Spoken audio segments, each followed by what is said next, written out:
We're trying to share what you've learned with the people who are newer to this role, and also keep building your skills. So, so thank you for agreeing to participate again. Sorry I didn't get a chance to see you in person.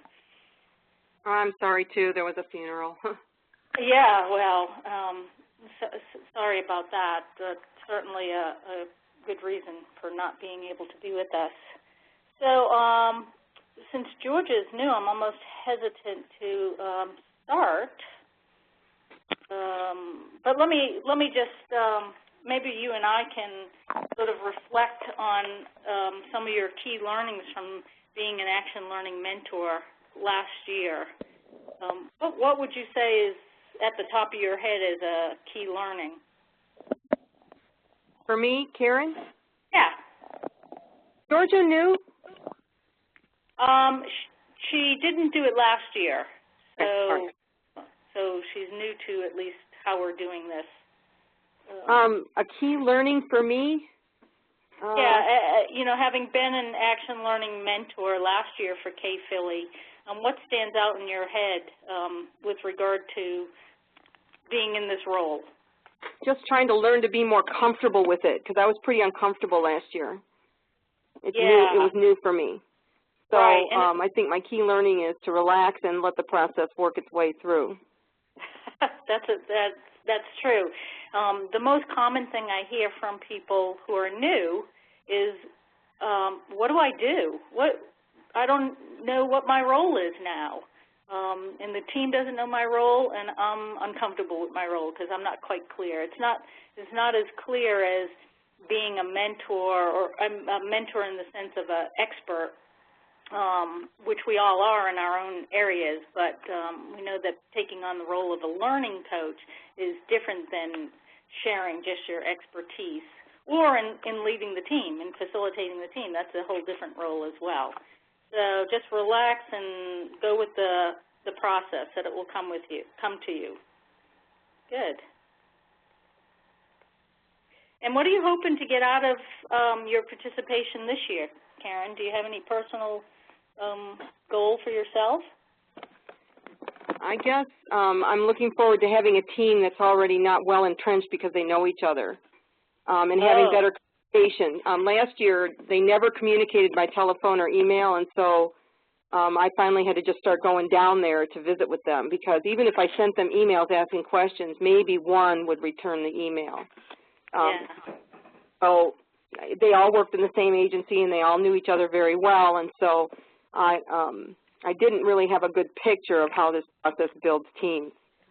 Yeah, that's a really difficult challenge to overcome. Why do you think? Hello, Georgia? Yes, yay, I'm here. Thank you, Georgia. This is Donna Denkin, and I'm not sure if you know Karen Hunter. Do you know Karen? Her name sounds really familiar. I believe maybe I do. You're from Northern Kentucky, right? Yes, well, Three Rivers, and that is in Northern Kentucky, yeah. I had your students in my EPI class and came up there a couple times last fall. Oh, okay, right. Right. Okay, awesome, thank you.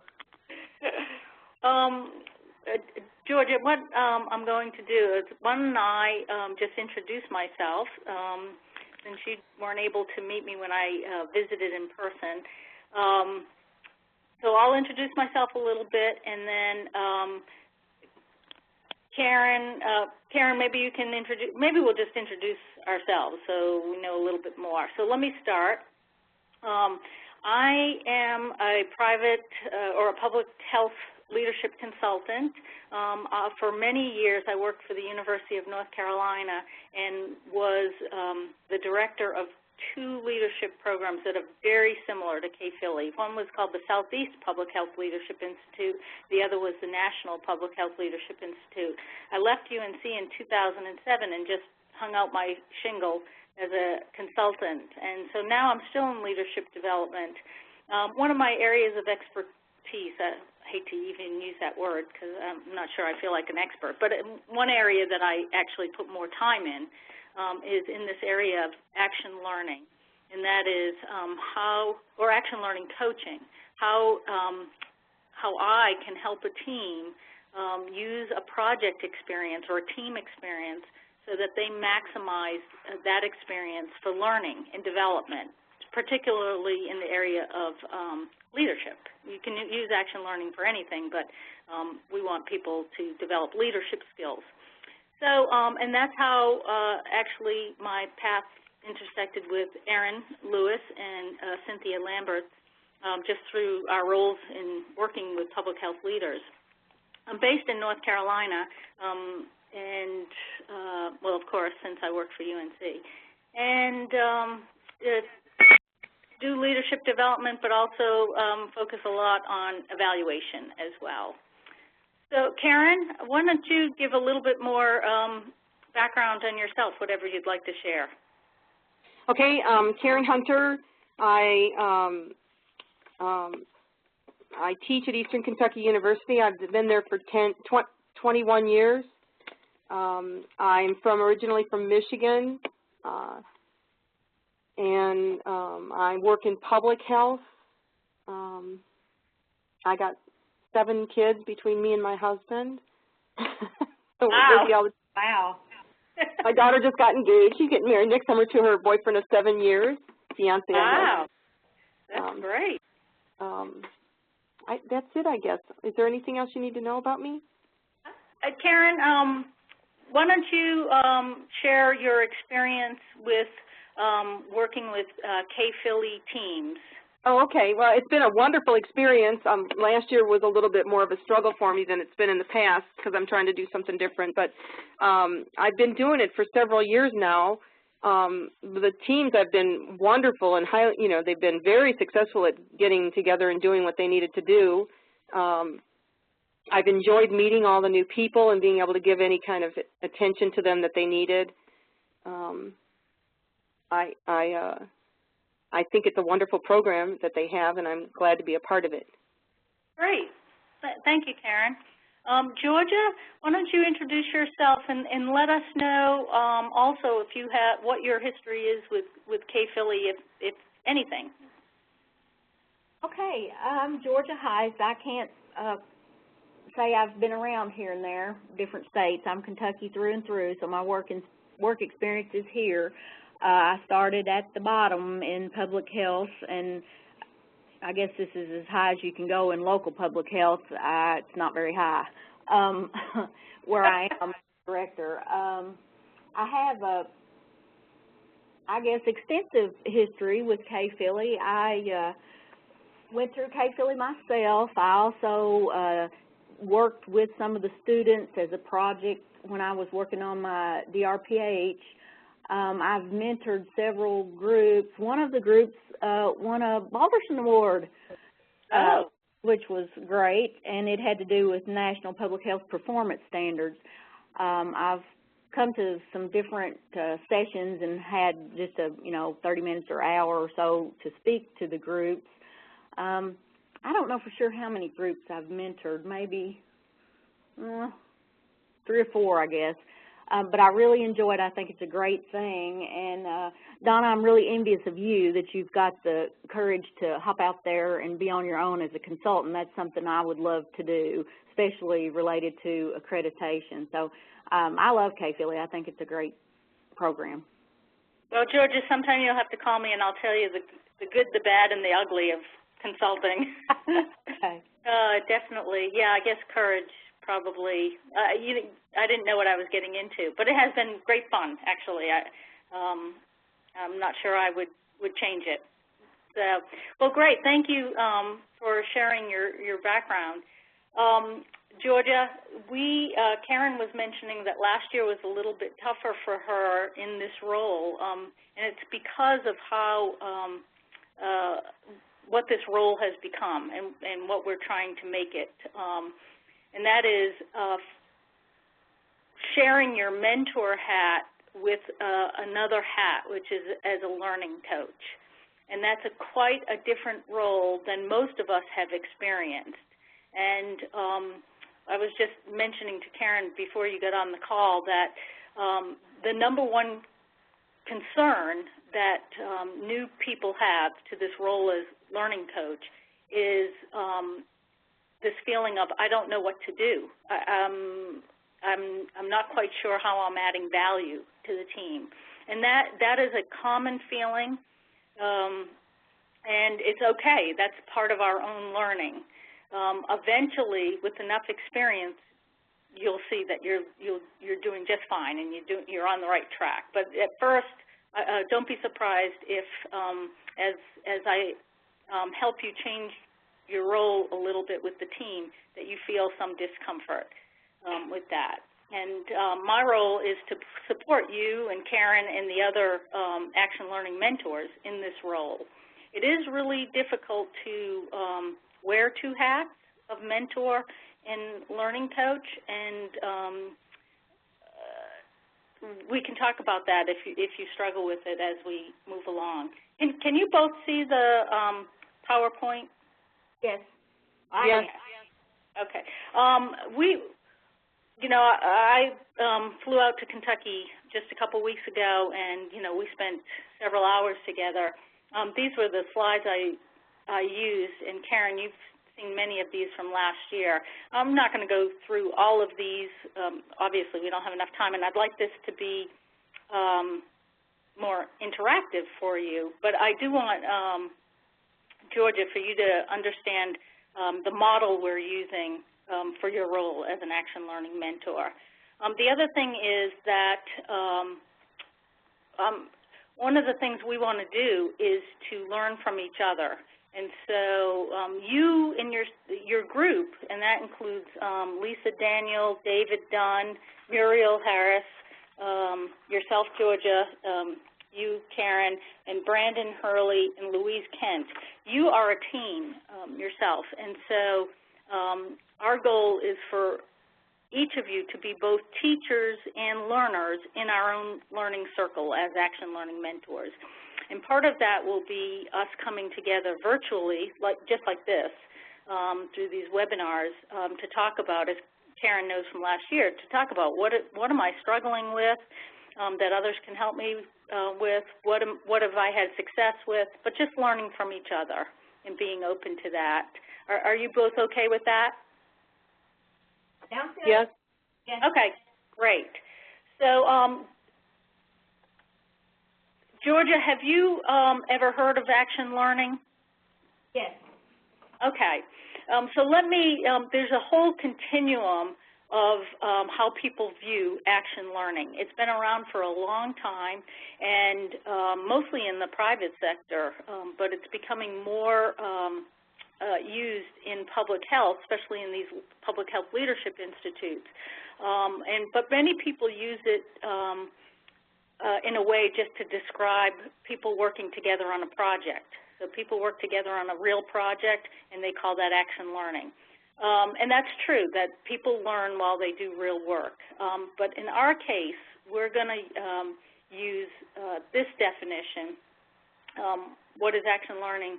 It's a coach, or in your case, an Action Learning mentor, supported process, which, again, involves a small group of people solving a real problem, such as these K-Philly Change Master projects, but at the same time, being really committed to using this experience to focus on learning. And that's not just unintentional learning, which happens when we work together anyway, but this is real deliberate learning, deliberately focusing on certain parts of that project or their process. And your role is going to be there to help them make sure they fulfill their commitment to the learning part.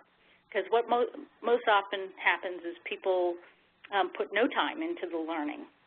But in our case, your role is going to help to help them to have both learning goals and action goals.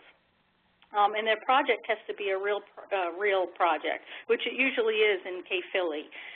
That's one of the critical points of Action Learning, that it is a real problem with real consequences if they don't do it, that they work in a team, that, again, committed to action and learning, and that they use a coach to help them with reflection, questioning, and feedback, and that they're accountable to someone. one of the most important tools that we use as action learning, and I'm going to use the term coach right now, is the power of the question. Now, Georgia, did you get a copy, or Karen, I know you have a copy of the toolkit from last year. Yes. Georgia, did you get a copy of the Action Learning Mentor Toolkit? Yes, I do. Oh, you did. Okay, great. That toolkit is just a selection of things that people use while they're coaching a team or working with a team. Really, I almost exclusively use the list of questions that are in there, and some other questions that may come to me as I'm working with the team. But there are some other things in there. Let me stop here. Karen, feel free at any time to add in your experience here. Is there anything you want to share at this point? Not yet. Okay. Georgia, do you have any questions so far about action learning? No. Okay, so at this point it's usually pretty easy to see, you balance action and learning. The problem comes in, as for a team and for a coach, is to really how do you make that really happen? It seems easy, but it actually is more challenging because there are a number of teams in general are more action focused than learning focused. And so what you'll see is that sometimes a team will not make any time for learning, and especially when they're really towards the end of K-Philly or any leadership program, when they have a lot of deliverables, like they have to write their report, they have to do a presentation, they apply for the Balderson, or all those things. They're really focused on action, and your job is to keep them learning through that. And a lot of times you will not be liked.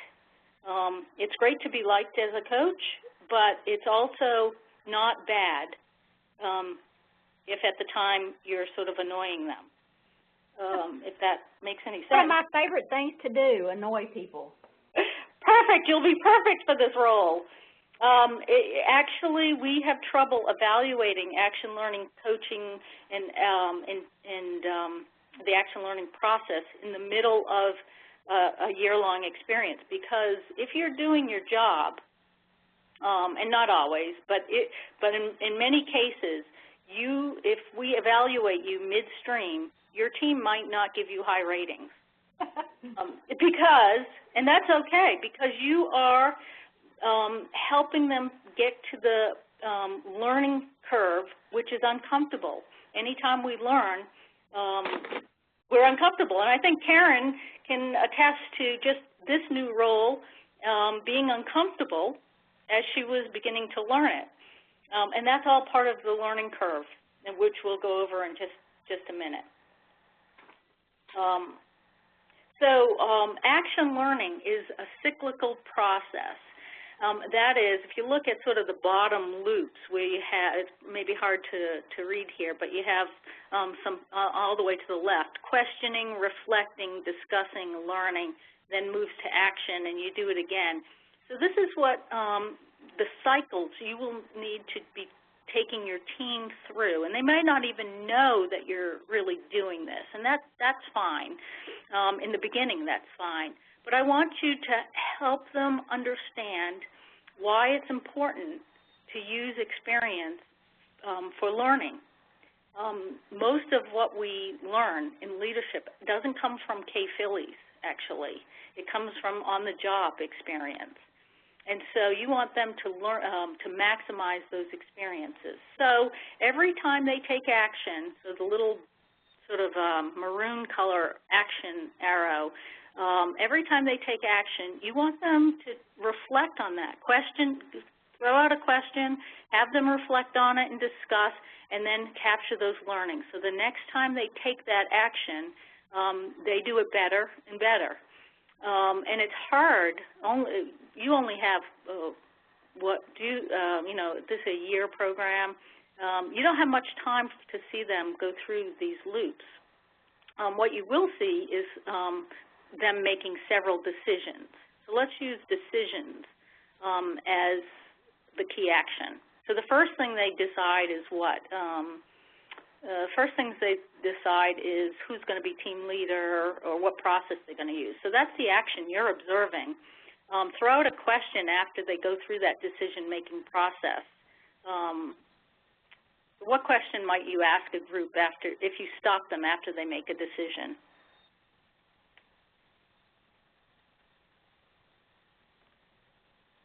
You could ask them something like, reflect for me on the process you used to make this decision. You just decided on what your team project is. Let's stop. Your question, I'm going to give you a question and ask you to reflect. So what was the process you used to come up with your team project? And then let them discuss it and learn. And then the next time they make a decision, you might ask them again. So you're watching them go through these loops. Another thing is you might see how they react or don't react to conflict. If part of your goal is collaborative leadership, you might want to be observing how they deal with conflict or differences of opinion. So that might be the loops that you're looking for. Okay. All right, so this is the learning curve that I was talking about. Whoops. Can you see that? Yes. I can. Okay, so every one of your team members is going to come into this experience with a certain amount of knowledge already. I mean, these are public health professionals. They come in with a certain level of experience working in a team or even the project they decide to take on, if they decide to take on accreditation, for instance. Then they're at this opportunity for learning, this learning opportunity. That's K-Philly. And they may decide to do a project on accreditation or something else that might stretch them. When they're learning something new, they actually take a nosedive in that learning. And what happens is at the bottom of that red line, red and black V there, is that's where you're feeling uncomfortable. So if you're learning to ski, for instance, if you're learning to ski, you come in because you had experience ice skating or whatever, but then you're going to ski. Well, you immediately feel incompetent. You immediately fall down. This is actually true of everything we do, that there is a dip in your level of confidence, in your level of competence.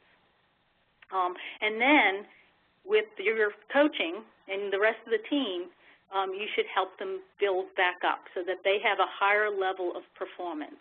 So for instance, if they're trying to learn collaborative leadership, they take on this project of accreditation. They don't know much about it, let's say, even though they've had some experience. And then they start feeling incompetent as everyone is throwing out ideas, et cetera. And your job is not to help them see that that is normal, that they're feeling uncomfortable. And that's part of learning. And then help them get a higher level of performance. If you as a coach are not seeing your team feel uncomfortable, and I don't mean uncomfortable like they're fighting all the time and it's a horrible experience. I'm just talking about that there's some stretching. So for instance, you may ask your team to journal as they go through the K-Philly process. Journaling for some people is really uncomfortable. And let them see that is normal. But if you're not having them feel some discomfort, I'm going to wonder if you're really stretching your team or helping them stretch. Any thoughts about that or questions? Not for me. Okay. Do you think your teams have fallen down this learning curve before and let themselves go down and feel uncomfortable? Mine definitely did. Yeah.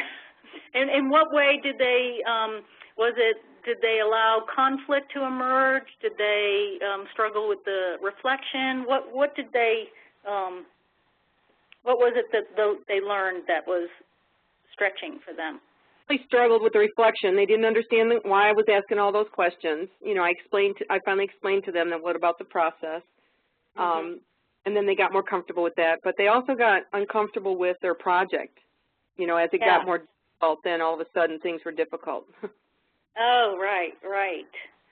Good. So again, I often with my teams go over just this learning curve, because most people do not really put any time into thinking, how do I learn?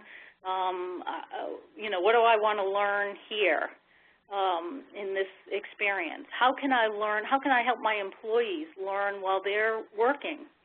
And so sometimes, and Karen probably can attest to this, the teams do not value the learning. They think they learn. They think they're in a learning organization. But once you start talking about how do you learn, in what ways, they start realizing, well, we do learn, but we could really maximize our learning. So don't hesitate to stop them and talk about learning if you're seeing they're sort of struggling. Anyway, you can go back to the slide for just a second. Yeah. Thanks. Did you have a question? I was trying to write it down, so because if I'm going to explain it to them, I don't have this PowerPoint, do I? You should. Should I? You should but I can share it again with you. Okay. Yeah, and actually one thing that I don't have in this slideshow is actually something I think is equally important to this. So let me see if I can draw it. When people start to learn, so let's just take the example of a child riding a bike. Yep. They have, let's see, yellow. Can you see this red? Yep. Yes. Okay. So if we're looking right there, you know, at that learning experience right there, the child decides to ride the bike. And so they start falling down this curve, of course, you know, as the kid falls off the bike. Now, if the kid is too afraid to keep trying because they're afraid of getting hurt, they may stop riding the bike, okay? And they never fall down. They don't allow themselves to get uncomfortable. And what happens is they just never recover. They never have the learning because they didn't allow themselves to fall. But people will not allow themselves to get too uncomfortable, and so that's why you need to let them know that this place is normal and we will get you out of there. If you can hang in with the discomfort, we'll get you out of there. Otherwise, they just never grow. And I have another slide. Actually, I think, Karen, last year I included the slide that shows this loss of learning. Okay. So this is how much learning they've lost because they didn't allow themselves to go down and then build up again.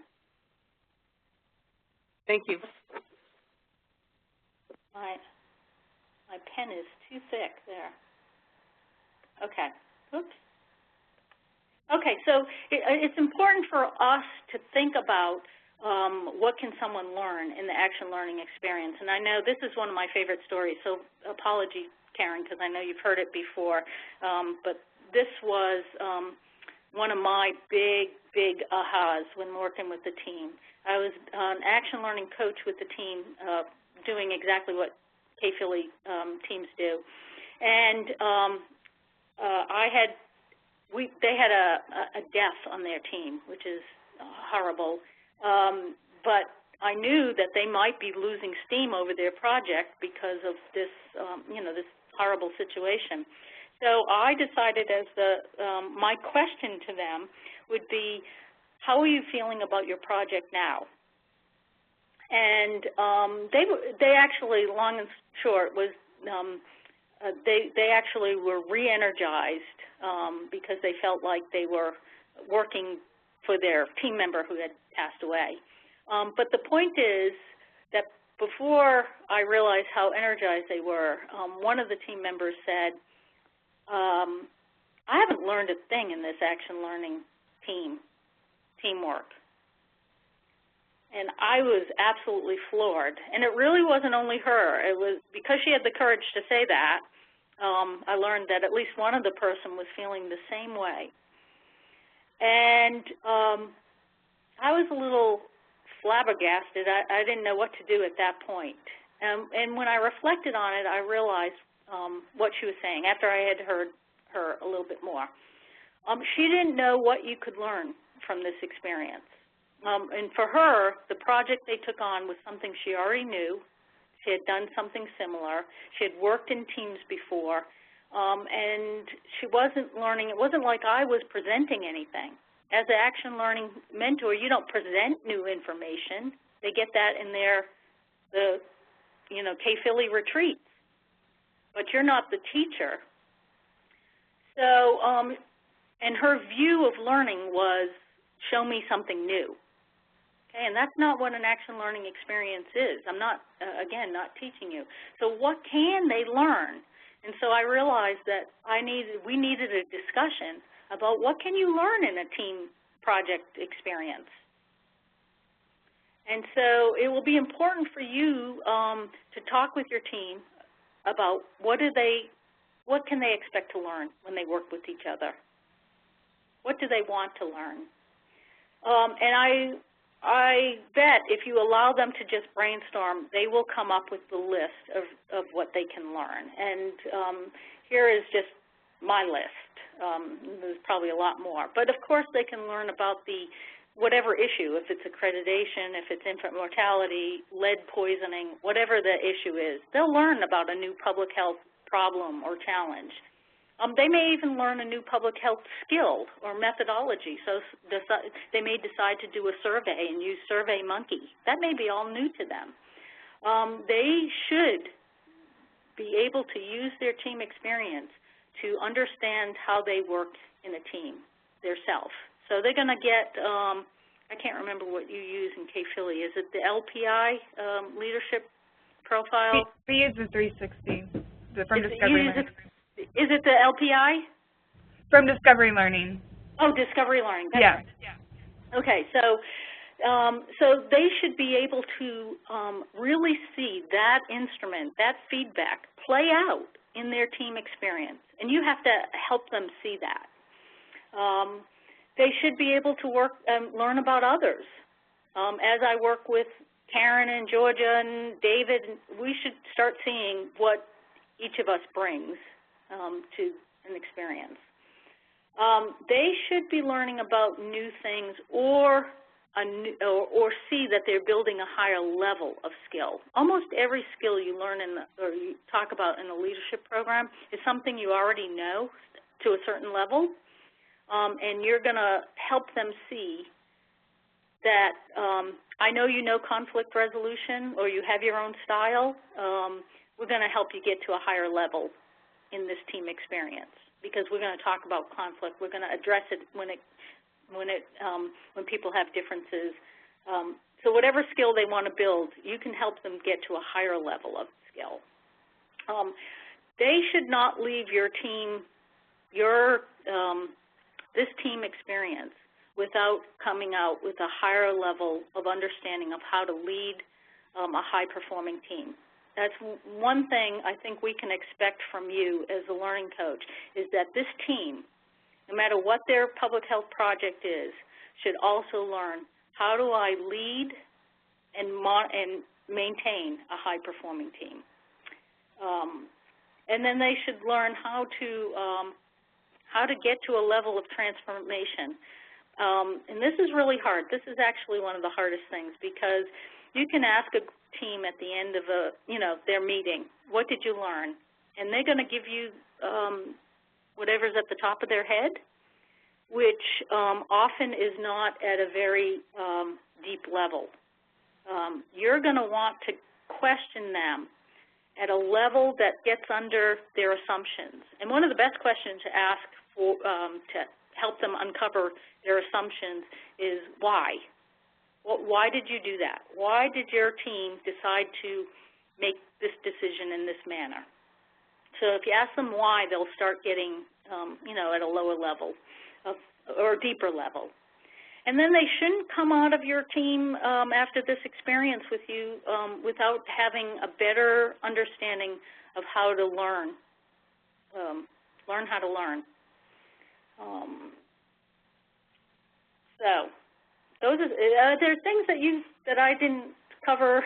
It's probably a pretty comprehensive list, but are there things that you're thinking of that aren't on this list, or you'd like to share an example?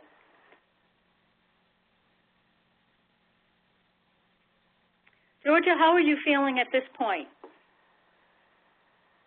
I feel really good, and I feel grateful to be able to hear you speak. This is information that I can use not just with K-Philly, but with all the people I work with. I feel like that I've had teams that when they get to the discomfort level, see that as what I'm doing is wrong, or something must not be kosher, and this will be a tool I can use to say it's okay to feel, lost. Yep. With something new. So this will be very helpful. And in fact, it's not only okay, it's where they should be. Right. Yeah, we don't let ourselves go there because we think it's wrong. You're right. I agree with that. And I also, I'm glad to hear that you think that you can use this more broadly than with this team. I think some of the other action learning mentors were saying the same thing, and I found it to be true also. I mean, you don't just use this just for this one experience. This is really how we should be working, even ourselves, when we work with teams. But you will find that people do have, and this will be part of your job also, people have trouble transferring what they learn in their team in K-Philly. And, well, I'm speaking broadly. I don't know this for sure with K-Philly, but in general, people have trouble transferring what they learn in these action learning projects to other work. And that always surprises me. But you can have people use team charters, use reflection and journaling, other things for leading high-performing teams you can have them do, and then when you talk to them 6 months later, they haven't used any of them in any of their work. So one of your jobs will be to monitor how much transfer they are actually doing, and help them. Keep asking them, what have you used in your real work? Because it's great if they do a great K-Philly project, but it's not so great if they don't use anything in other parts of their life. So this little chart, levels of mastery, is just what I was saying, that people have an awareness of conflict resolution maybe, and your job might be to get them so that you can walk them through how to resolve conflict, how to uncover discomfort in conversations. Oops, geez. Oops, sorry about that. Not sure what's going on there. But trying to get them to a higher level of performance with that skill. Again, realizing that they already know many of the skills that you'll be talking with them about, or K-Philly will be talking with them. I'm not going to go over this triangle too much, but I just want you to see on the left-hand side, these are the different levels of skill for learning coaching, and it has to do a lot with how much time you have. It is really hard to get to this level right here of helping people transfer their knowledge, uncover their assumptions. That's where real transformation takes place, where people actually are doing something differently. It's really hard to get to that level if you don't have much time with your team. And we usually don't have much time with our teams. But at the very lowest level here, you can help a team capture their learning. I mean, you can just help them, what did you learn today? It's really sort of the top of the head thinking. But as you spend more time with them and as you ask certain questions, you can help them reflect at a deeper level. You can help them understand their project, better, so that they understand completely, what are we doing with this project? What are we learning? What I would like for you to do in K-Philly is to get them at least to this third level. My circle's not very good here, where you are helping them to get to a mental model, which is what this MM is, mental model level through your questions, which again could just be, why did you do this? Why did you, make this decision?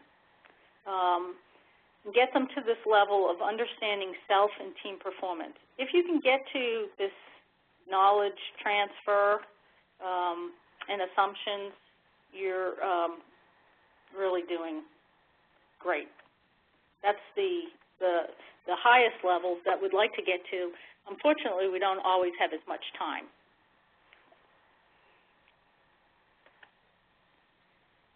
Okay, so as we work together, you will see, we'll talk about what is your role as a coach. And I tend to use, actually my team, one of my team started calling me the fly on the wall. And that's my approach. Often we see ourselves as, leading or facilitating the team. You should not do that. Georgia, have you had any time, or Karen, either of you, you weren't at the first retreat, right? No.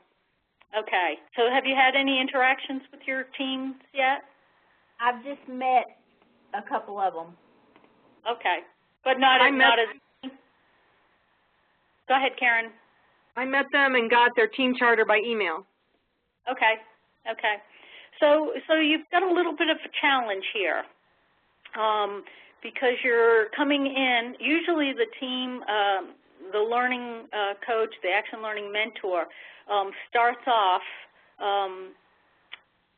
by helping them see what your role is and helping them get started, because you've got to create this culture of learning.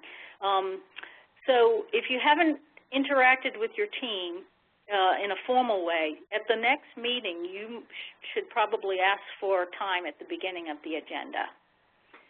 It's the only time you lead a meeting is when you're sort of kicking them off, the kickoff, the setup. And you do that, but make it very clear that you are not the leader, that you're just going to facilitate this, if you only have a half hour or whatever they'll give you at this point. That you'll just lead that discussion, but after that, you're not the leader of the team. Your job is to assist them in applying the P, which is the program, the K-Philly learning, to their team. So if K-Philly is talking about change, you want to be hearing that they've sort of incorporated some of those concepts into their project. You want to serve as a mirror for the team. The team cannot see sometimes how they're interacting. And so you are observing their process. You're observing how they, will you be interacting with them mostly by distance? I will. Okay. Georgia, how about you? I think we'll have some time to meet face-to-face because we're not that spread out. So I believe I'll have some actual FaceTime with them in addition to email and that sort of thing, phone call. Okay. Karen, what were you going to say? My team's already pretty much decided they're going to use conference calling and email because they are spread out and busy. Yeah, right. Okay. And that's a added challenge when you can't see them and all of your coaching is over the phone.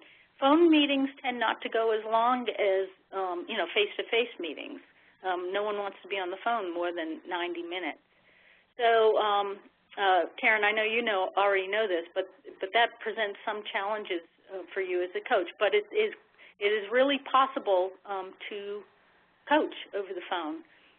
Again, you just have to set the culture and the expectation for what you do.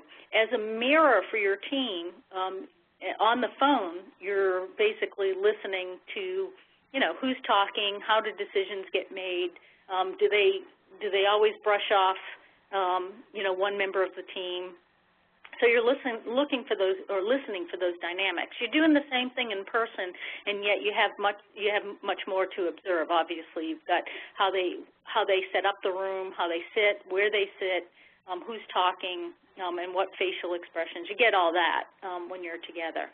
I tend not to do much mirroring, at least not. I usually don't vocalize until the very end of their experience. But you may do it more. What I mean by that is you may see that every time Erin speaks, they say, oh yeah, thanks Erin, and then they take other people's ideas. They're always brushing her off. So you may observe that. And if you observe that, if you were going to take your role as a mirror, you may say, I'd like to stop the team and I'd like to ask a question about your process. Just to get at this point that they're always disregarding what Erin says. Again, I tend not to stop them for those kinds of things unless it's really obvious. And that is, you may also share with them, let me tell you what I'm seeing and see if this resonates with you. That's actually the mirroring. I do that at the end, and I usually mirror their process or things they've done well. I may say, let me tell you what I saw about your team process. As you went along, you did X, Y, Z, which is really a good way to do whatever. So that may be the time I mirror. But usually if I see something that doesn't look right, I try to get them to see it for themselves versus me saying, look what I saw. Does that make sense? I feel like I just sort of rambled on that one. Yeah, that makes sense. Okay. So mirroring is telling them what you saw. Again, I do that at the end, usually. But you can do it, whatever works for you. You want to assure the team structure for learning and performance. And so this is one of the key points I want to make today, that as you come in and work with your teams now, they may or may not have set up a structure for learning. And what I mean by that is, how are they going to guarantee that learning doesn't fall by the wayside? Have they identified learning goals in addition to their action goals? I know they're going to have action goals for their project. But have they also identified, as a team, we would like to learn how to better do X, Y, Z. So check to see if they've identified learning goals. Also, check to see if they've put any time into their meeting process for learning. So I like to use a process called 2020. You won't have maybe this much time, but typically when I work with a team, I ask them to agree to allow the first 20 minutes and the last 20 minutes of every meeting to be just for discussions around learning. No action topics, no making lists, to-do lists, but just discussions around learning, either a question I threw out or one that they identified. So that's a structure for learning. A second structure for learning that I always ask my teams, and I'm actually sort of a pushy learning coach because I'm sort of pushing this learning structure on them. I know other coaches who just say, how are you going to keep learning at the forefront, and they let the team come up with their own ways. But I do this 2020. I ask every team member to keep a journal, which not all of them like to do, but I ask them if they'd be willing to do that.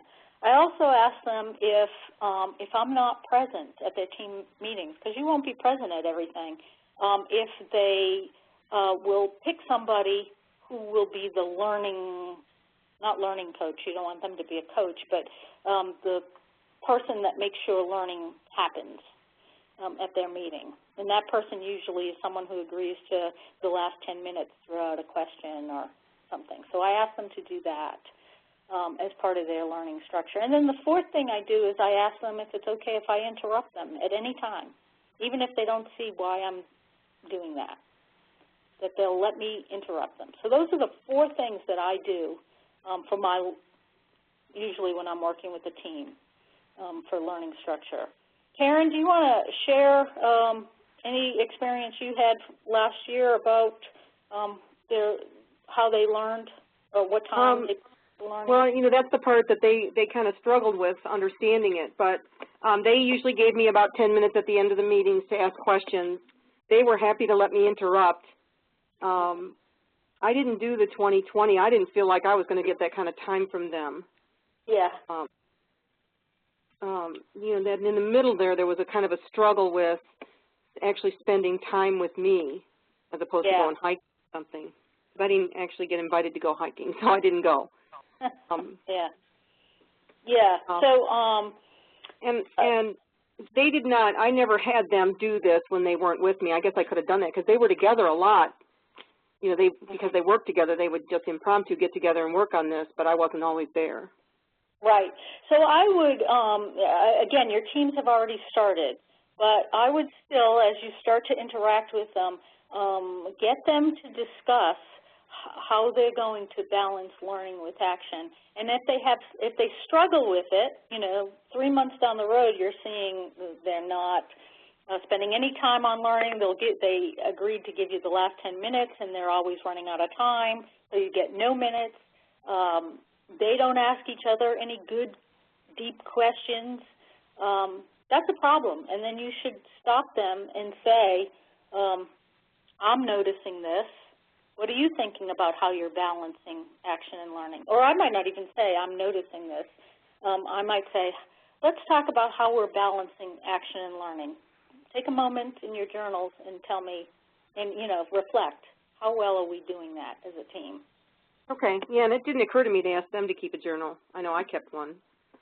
Yeah, I always keep one, and actually for me it helps me, like the entire time I'm working with them, I'm writing, 1, what I'm seeing, and 2, what questions I could ask them.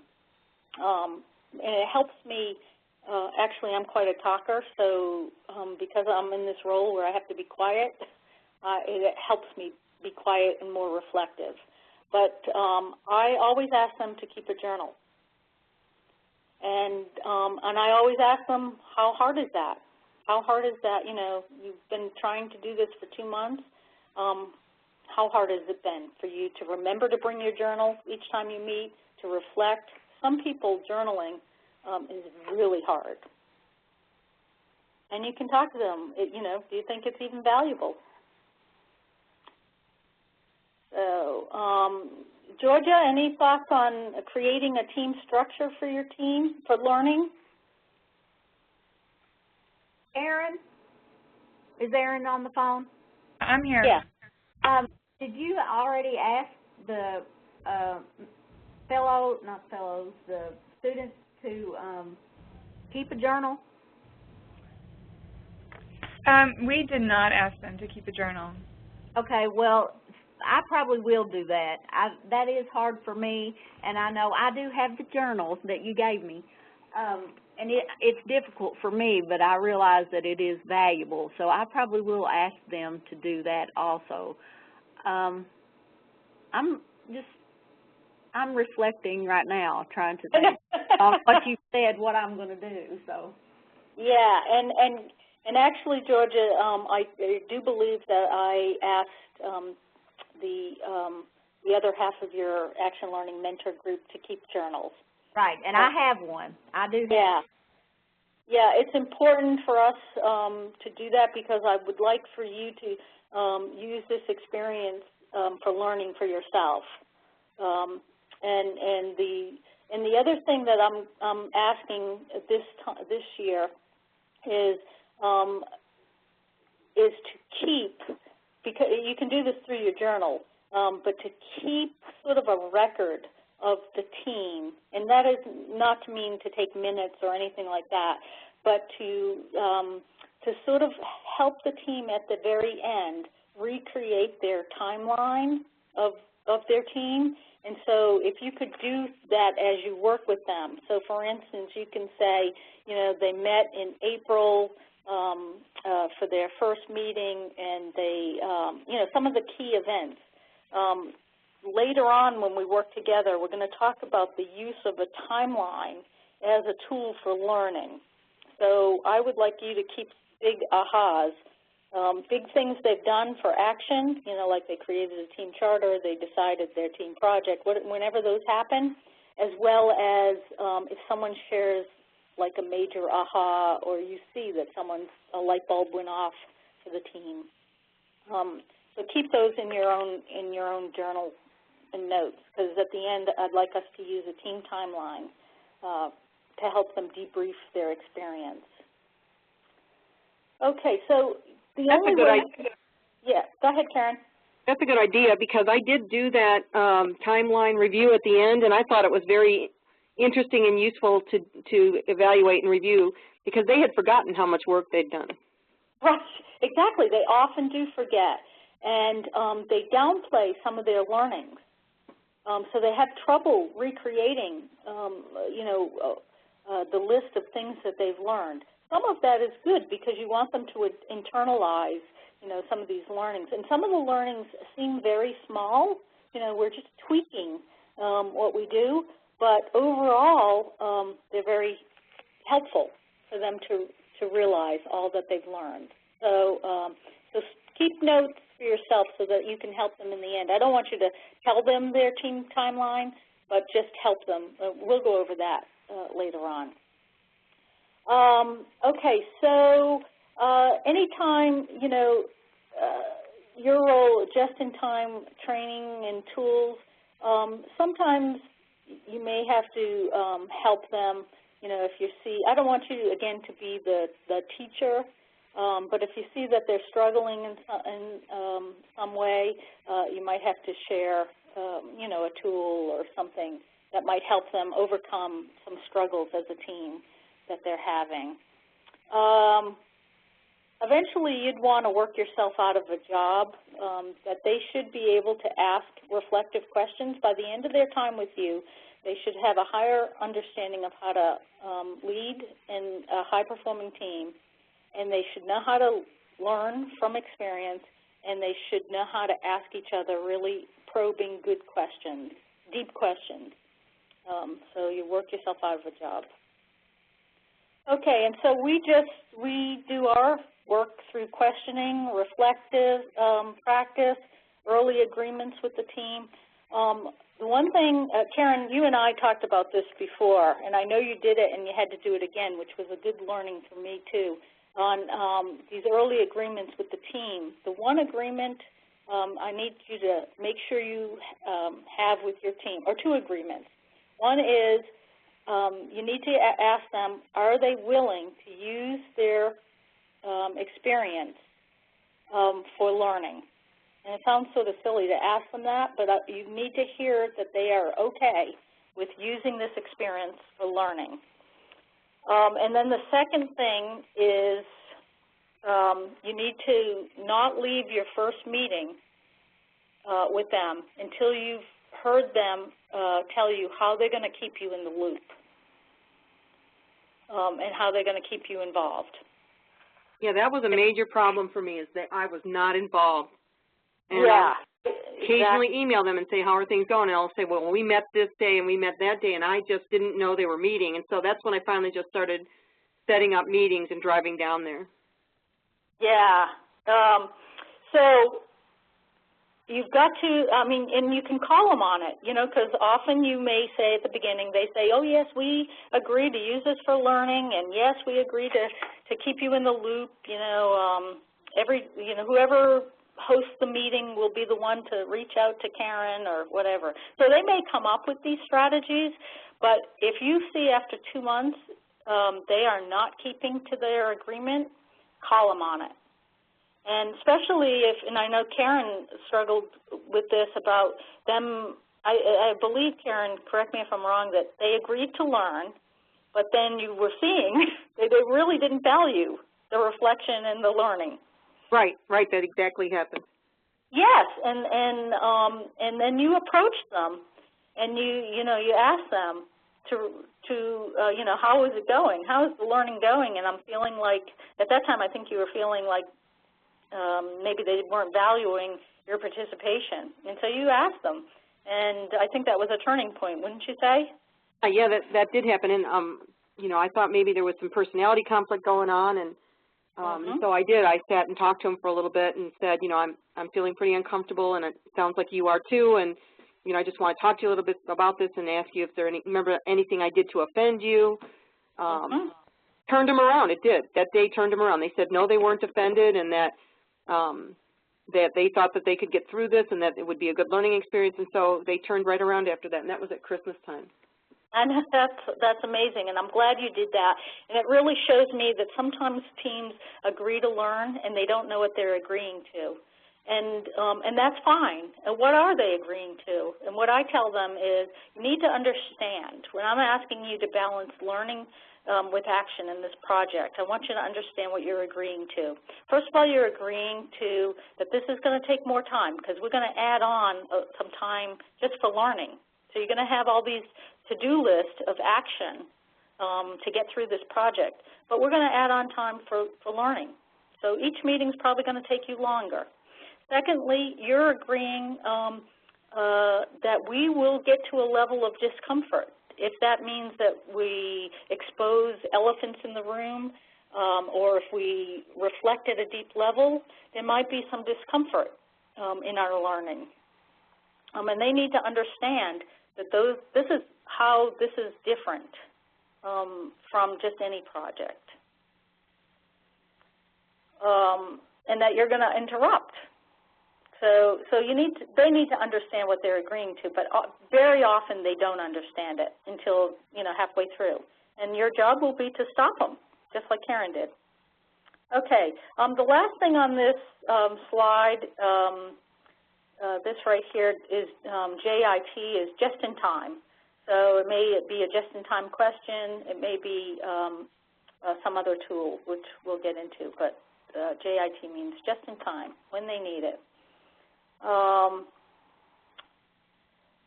Georgia, you may be seeing some of the skills that you need to do this job. Some of the things that are really stretches for me, quite honestly. In order to do this job, you have to be willing to sit for long periods of time and pay close attention and not say anything, which is hard for me, and it's hard for some other people too, mainly because a lot of times we are leaders. We lead teams. We are trainers. And so this is a whole different role. You're sitting and you've got to do it for a long period of time.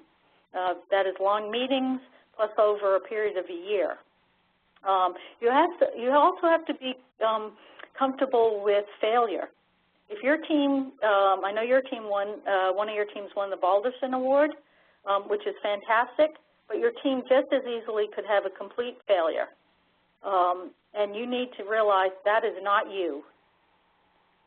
That does not equal how well you did this role as a action learning mentor. In fact, things that they try and they fail often lead to great learning, and you will have to help them see that. But it's not you. The hardest thing is if you know a lot about the topic that the team decides. So if you're an accreditation expert and the team decides to take on accreditation, you're going to have a hard time in this role. Not a hard time being an expert, but a hard time as a learning coach, because it's hard not to interrupt them or give your experience. Karen, were there things that made it more difficult or easier for you to take on this role? Yeah, I wanted to get in, give advice. Give advice. I know that's really one of the hardest things. The first time we met, they were kind of being passive, and so I was helping them work on their team charter, and I think I helped them pick their team name, and all of a sudden I realized, I'm making a mistake. Exactly. So I shut up, and then they kept coming to me for advice, and I kept trying to say, I need to let you decide what you want to do about this. Exactly. That is really hard, especially if you see them really struggling. And there was a point where they were really struggling. In fact, I think there was a point where they all thought about dropping out. Yeah, oh gosh. Yeah, and so it's a real balance for an action learning mentor to know when to intervene, how to intervene. What are you going to do that could make a difference? What question could you ask them that could possibly transform this horrible experience that they're having right now into something that's useful for them? How not to try to save them. You are not, your goal is to help them learn from either their struggles or their successes, okay? It is not to save them.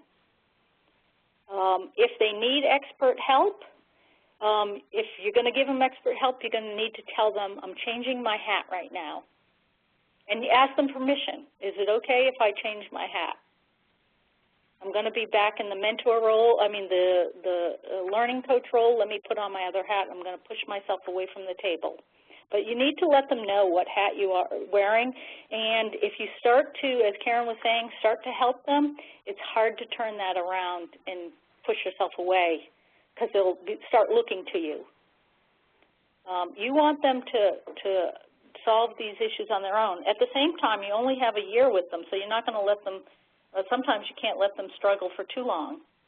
I've had teams that haven't been able to come up with a project for a while, and part of that is good. Some people struggle with it, but you want them to really think out their project. On the other hand, how long do you let them go with that? It's a real tension. Okay, thank you, Karen, for sharing that. Let me just move on to some of the tools. In this toolkit, you have all of these, I believe, all of these and maybe some others. So these are some of the things that either the program, K-Philly, is going to use, or you as a learning, with your hat on as a learning coach, may use. So the team charter.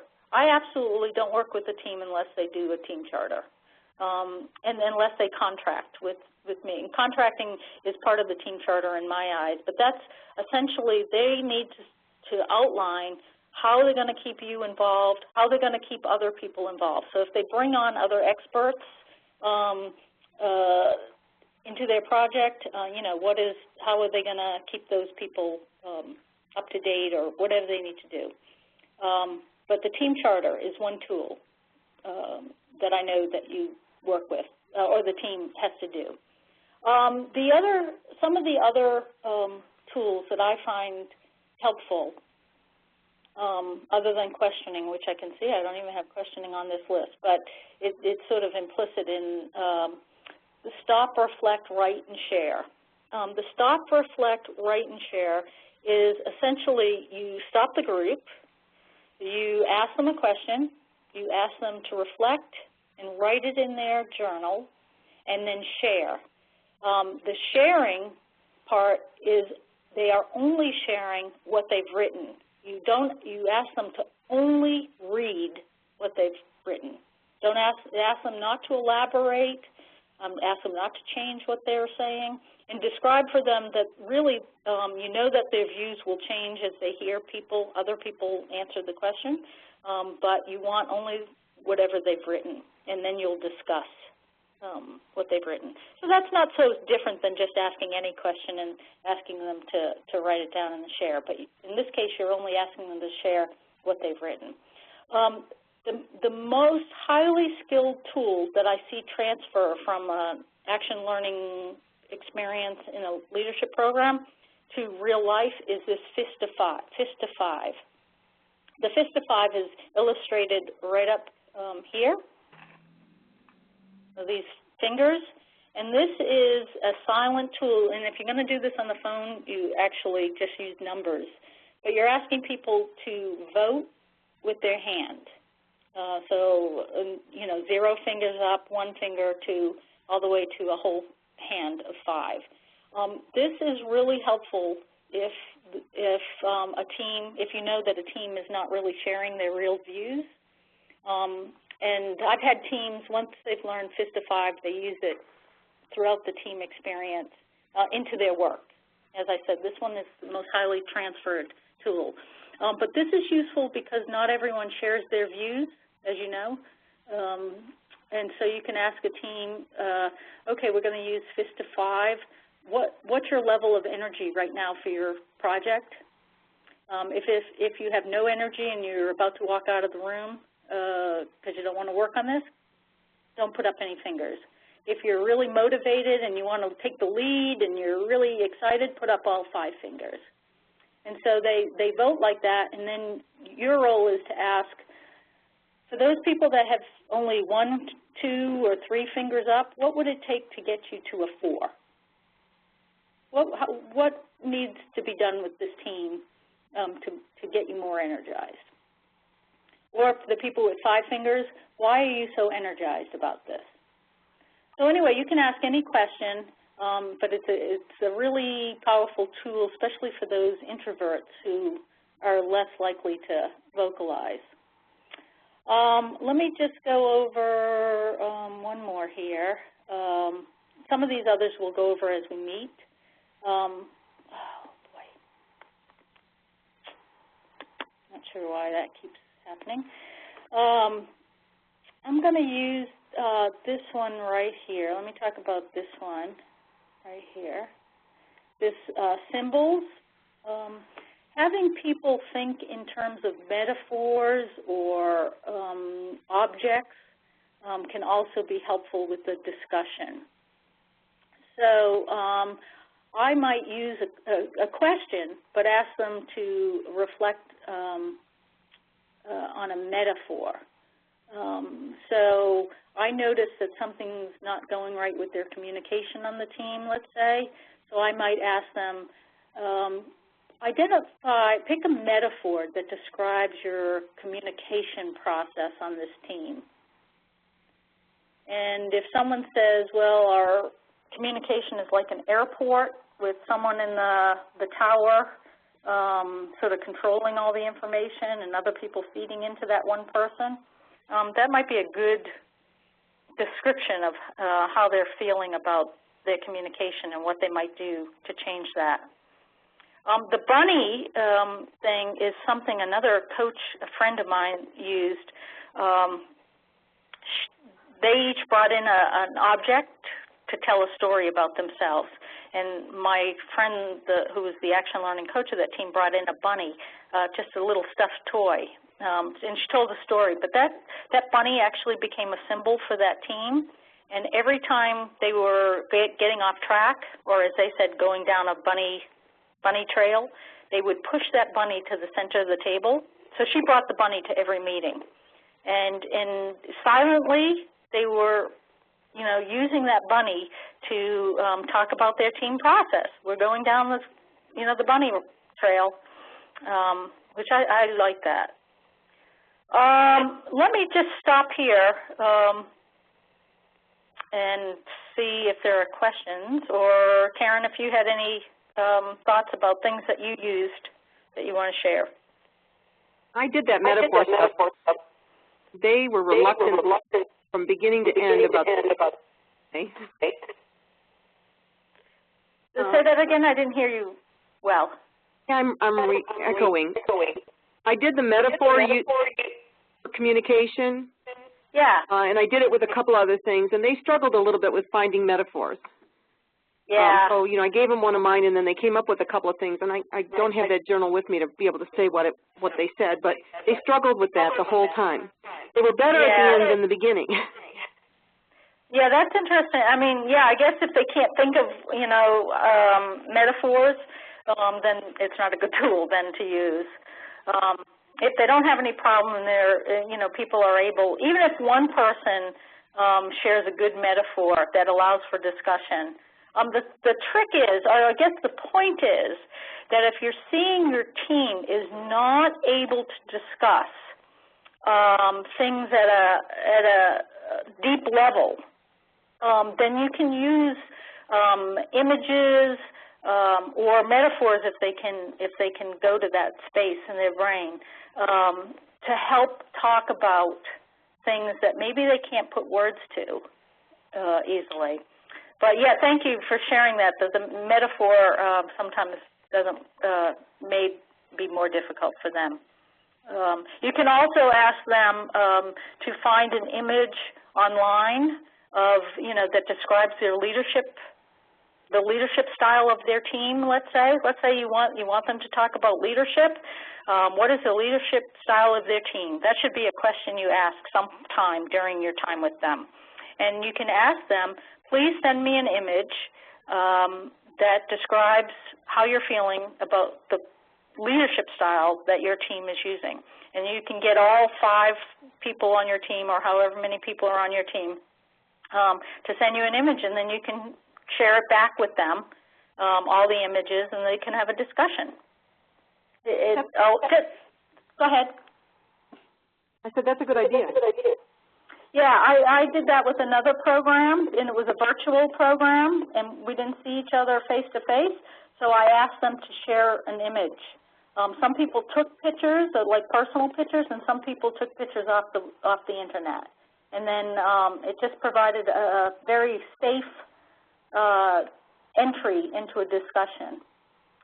Great. Okay, so we'll go over some of these others later. Again, probably the most used tool you'll have is the power of the question. So asking good questions is important. I think we talked about some of the things you need to do when you first interact with your teams. I think you need to ask for time on the next agenda and ask them, clarify your role, that you're in a different role than maybe they've seen before. You're going to be a fly on the wall, and you're going to ask them questions. You're going to ask them to agree on a learning structure, which may be time on each agenda, however you want to do that. But I'm going to ask you at our next Action Learning Mentor meeting, what structure does your team have for learning? So be prepared to share whatever you're doing. Again, there's no right or wrong. You don't have to do it my way. Let's see. So is there a date range for the next meeting? Actually, we haven't set it up yet, but Erin will send out some requests, and we'll try to meet everyone's schedules. We haven't set it up yet. Or will it be after the next meeting? When is the next meeting? In August. August. Oh, it will be before that. Okay. Yeah, it will be before that.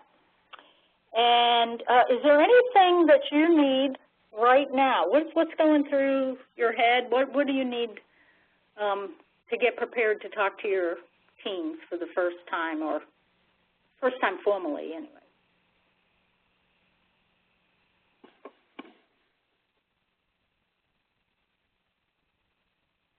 Well, this is Karen. I think I'm okay. Okay. What I need to do is email them all and see if I can't set up a meeting. I think that's a good plan.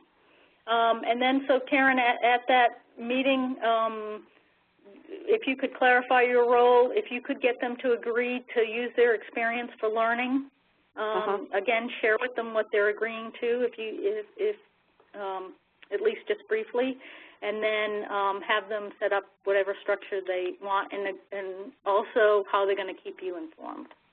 Okay, I can do that. Georgia, one of the things that happens sometimes, and it just happened here when I threw out a question, there was that pause. That happens a lot, and you mentioned just a little while ago that you were still processing.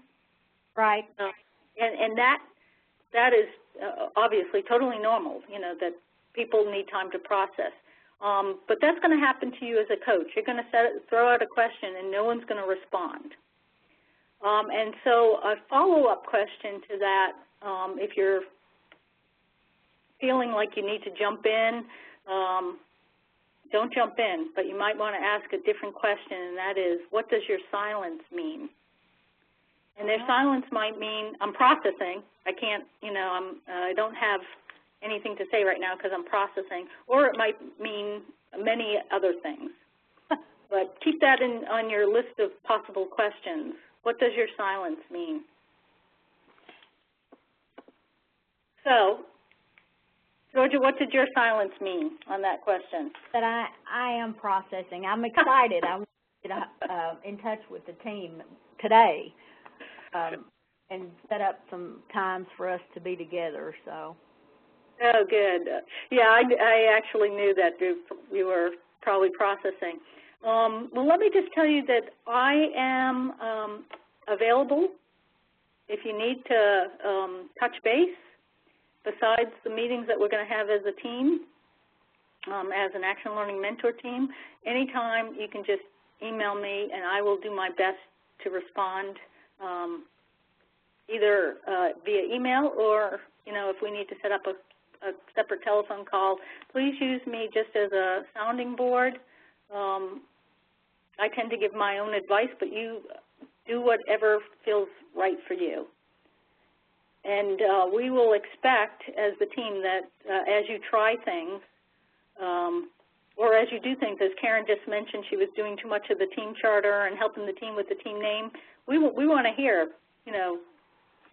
what you learned, from those things that you're trying, or realizing, whoops, I shouldn't do that. Okay. Anything really else? Excited. Well, good. We'll know that we're all here for you, and we'll learn together. Please do keep a journal for yourself, if you would. I'd like for you to also keep track, if you remember, what questions you end up throwing out to the group. You'll probably only have a chance to, throw out 1 or 2 questions while you meet with the team. You won't have that much airtime, but if you can keep track of things that you've tried, we can learn from you. Okay. I think we're done. Thank you so much, and we'll get out an email asking you for good times for our next meeting. We'll definitely meet before you meet in person with your team. Thank you so much. Thanks, Donna. Yeah, and we'll be in touch. Okay, thanks. Bye-bye. Bye.